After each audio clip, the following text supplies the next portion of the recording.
तो हम लोग सेक्शन नंबर 89 पढ़ेंगे।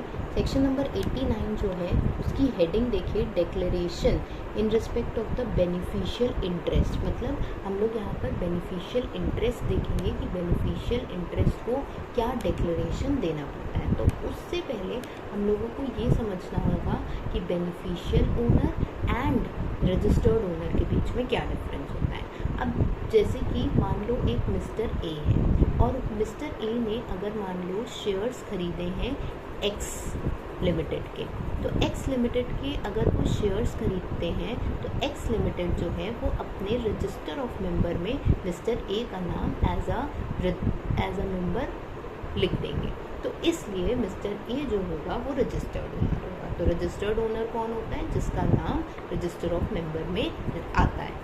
देन बेनिफिशियल ओनर कौन होता है? अब मान लो इस केस में क्या है कि मिस्टर ए जो है वो एक्स लिमिटेड के शेयर्स तो परचेज कर रहे हैं, लेकिन मिस्टर ए किसी के कहने पे शेयर्स परचेज कर रहे हैं। कोई और है जो मिस्टर ए को फंड प्रोवाइड कर रहा है शेयर्स परचेज करने के लिए। मान लो मिस्टर बी है जो मिस्टर ए को क्या प्रोवाइड कर रहे हैं? फंड प्रोवाइड कर रहे हैं एक्स लिमिटेड के शेयर्स परचेज करने के लिए। मिस्टर बी डायरेक्टली जो है वो शेयर्स परचेज नहीं कर रहे हैं, वो क्या कर रहे हैं? वो मिस्टर ए को फंड प्रोवाइड कर रहे हैं कि आप शेयर्स परचेज करिए।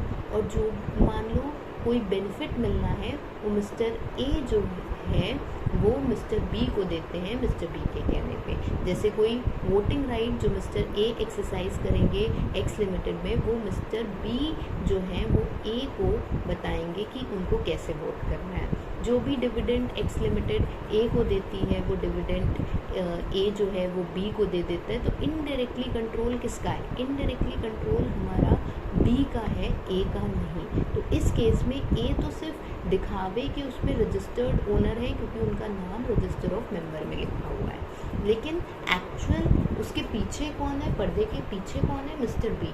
तो इसलिए मिस्टर ए हो जाएगा registered owner and mister B हो जाएगा बेनिफिशियल ओनर, क्योंकि वो पर्दे के पीछे बैठ करके काम कर रहा है, आप आगे नहीं आ रहा है, पीछे काम कर रहा है। तो इसलिए लॉ ने इसको रेगुलेट किया, एक सेक्शन बनाया और बताया कि अगर जो भी बेनिफिशियल ओनर है वो ये चीज़ बतानी पड़ेगी कि हम बेनिफिशियल ओनर हैं। क्योंकि अगर मान लो यहाँ मिस्टर बी की जगह कोई टेररिस्ट होता जो मिस्टर ए को फंड प्रोवाइड करता कि आप शेयर्स परचेज करिए और आप मेरी तरफ से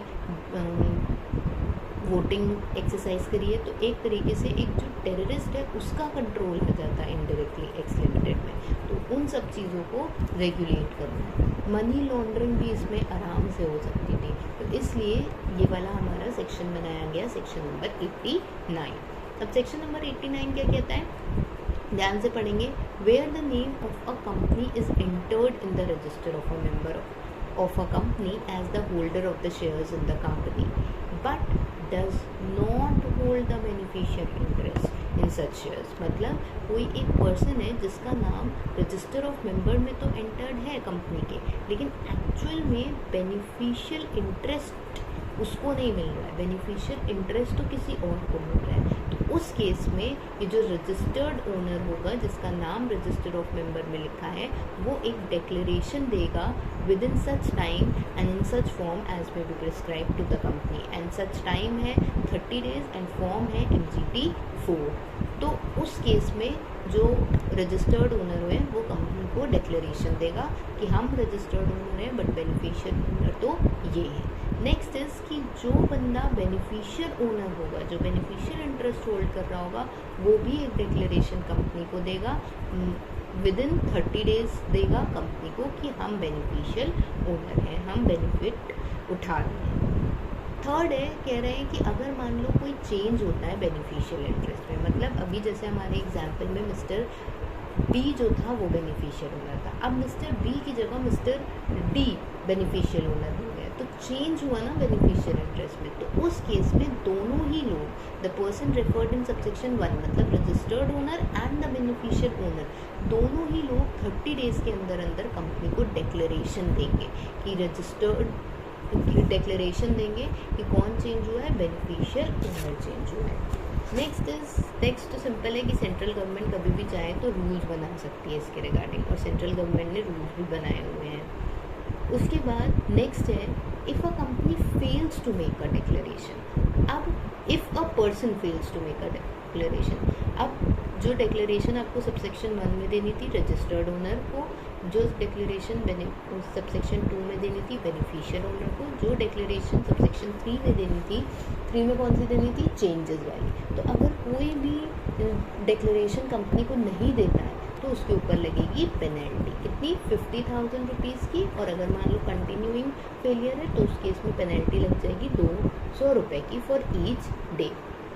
नेक्स्ट इज कि अभी तक क्या हम लोग ने पढ़ा कि जो रजिस्टर्ड ओनर है वो कंपनी को क्या देगा, डिक्लेरेशन प्रोवाइड करेगा अगर कोई और बंदा बेनिफिशियल ओनर है तो, ठीक।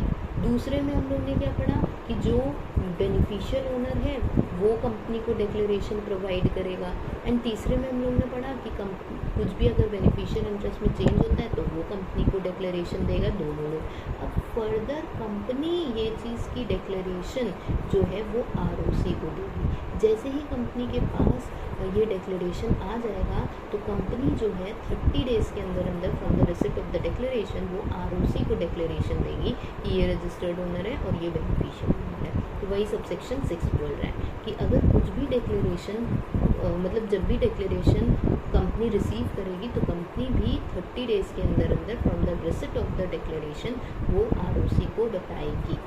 Then next thing is if a company required to file a return under subsection 6 fails to do so, अभी क्या है कि कंपनी को जो सबसेक्शन 6 में डिक्लेरेशन आरओसी को देने हैं, अगर मान लो कंपनी ने नहीं दिया तो उस केस में कंपनी के ऊपर भी पेनल्टी लगेगी, एंड एवरी ऑफिसर जो डिफ़ॉल्ट में है, एवरी ऑफिसर इन डिफ़ॉल्ट उसके ऊपर भी पेनल्टी लगेगी। कितनी लगेगी, 1000 rupees each day during which the failure continues, then 5 lakh in case of company and 2 lakh in case of officer in default। Next हम लोगों का जो सबसेक्शन है वो क्या कहता है, वो कहता है no right in relation to any share in respect of the declaration is required to be made under this section but not made by the beneficial owner shall be enforceable.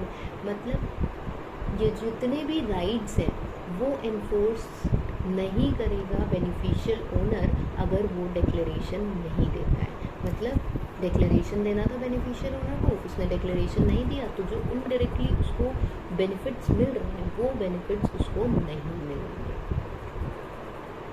Then next is for the purpose of this section and section number 90। अभी हम section number 19 भी पढ़ेंगे जो next है, लेकिन उस पहले ये बोल रहे हैं कि for the purpose of this section and section number 90 beneficial interest, जो अभी हम लोग बोल रहे हैं कि अगर मान लो बेनिफिशियल इंटरेस्ट हुआ तो बेनिफिशियल इंटरेस्ट का क्या मतलब होगा, चाहे डायरेक्टली चाहे इनडायरेक्टली अगर कोई पर्सन कॉन्ट्रैक्ट करता है, अरेंजमेंट करता है या अदरवाइज करता है, right entitlement of the person alone और टुगेदर विद। मतलब कि अगर मिस्टर बी ने मिस्टर ए के साथ क्या किया, एक कॉन्ट्रैक्ट किया, मिस्टर बी ने मिस्टर ए के साथ एक कॉन्ट्रैक्ट किया कि जो भी बेनिफिट्स होंगे वो तुम मुझे ला कर देना, तुम मुझे ला कर देना, चाहे वो बेनिफिट आप टुगेदर या फिर अलोन, मतलब सारे बेनिफिट्स ले रहे हैं या उसके कुछ पोर्शन में ले रहे हैं, तो जितना भी बेनिफिट आप ले रहे हो, अगर डायरेक्टली इनडायरेक्टली आप बेनिफिट ले रहे हो कॉन्ट्रैक्ट करके, अरेंजमेंट करके या जिस भी तरीके से,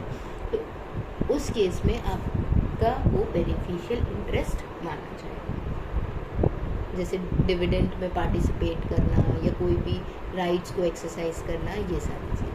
लास्ट में बोला है कि सेंट्रल गवर्नमेंट जो है वो एग्जेम्प्ट कर सकती है किसी भी क्लास ऑफ पर्सन्स को from complying with these provisions। So that was all from my side। I hope आपको समझ। एंड अगर आपको सेक्शन नंबर 90 के लिए भी चाहिए वीडियो तो आप मुझे कमेंट में बताइए, नेक्स्ट वीडियो में वो वाली लेकर आऊँगी। Thank you for watching.